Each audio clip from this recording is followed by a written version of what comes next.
The well-known mythical liverbird is the highlight of the Liverpool logo, which is also the symbol of the city of Liverpool.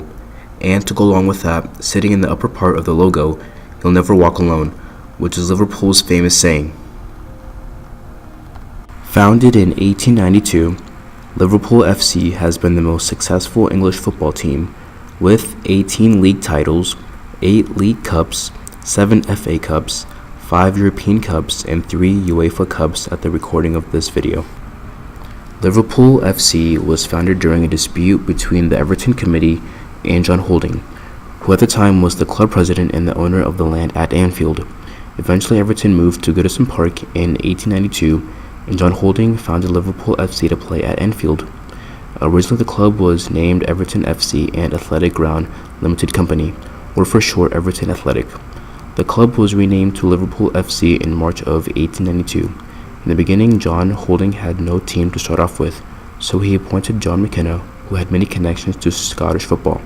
After appointing him, John McKenna was able to form a squad of 13 players, of which 9 were Scottish.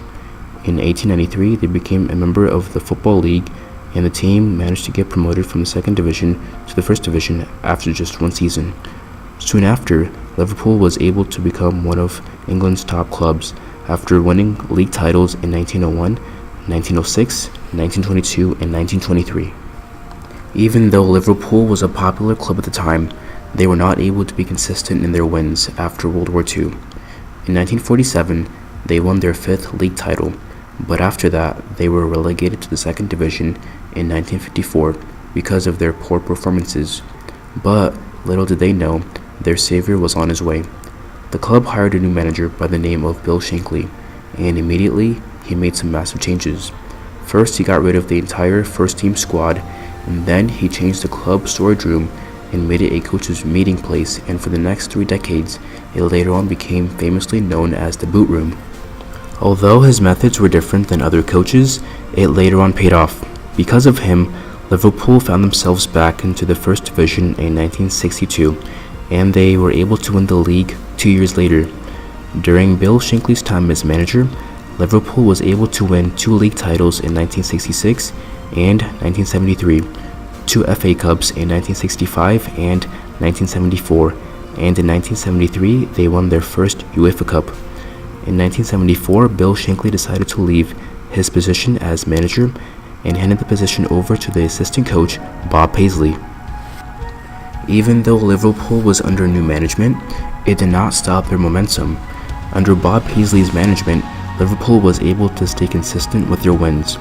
During Bob Paisley's 9 years of being in charge, the club was able to win 6 league titles and 3 league cups. Their supremacy was able to spread throughout Europe as well, with Liverpool being able to win the UEFA Cup and 3 European Cups between 1976 and 1981. In 1983, Bob Paisley retired, and his assistant, Joe Fagan, took over as the new manager and was able to continue the tradition of success. In the 1985 European Cup final, Liverpool faced Juventus, which eventually became known as the Hazel disaster. The reason being is because there were fans that caused a wall to collapse, which led to the death of 39 people. The blame was then placed solely on Liverpool fans, and as a result, for the next 5 years, all English clubs were banned from European competition. Not being present in European games left Liverpool to only focus on domestic competition. In 1986 and 1988, they were able to win 2 more league titles and a FA Cup in 1985. But unfortunately, Liverpool was hit with another disaster. During the 1989 FA Cup semi-final between Liverpool and Nottingham Forest, 6 minutes after the game had started, 94 fans died due to a crowd crush. This event is called the Hillsborough disaster, and till this day it remains as the worst stadium disaster in English football. In 1990, Liverpool won their 9th league title, but then they lost their momentum. In the 90s and 2000s, they had a couple of cup trophies and some league finishes that were mediocre. But then they were able to turn things around when they won the Champions League final in 2005 against Milan. Nowadays, Liverpool has shown a lot of prominence to be world champions again, with the many talents that is on the team. They definitely will be able to reach their fullest potential. If you guys enjoyed this video, please give this video a big thumbs up, click on the subscribe button, And if you're going to be watching the Champions League final, comment down below who you think is going to win the Champions League final.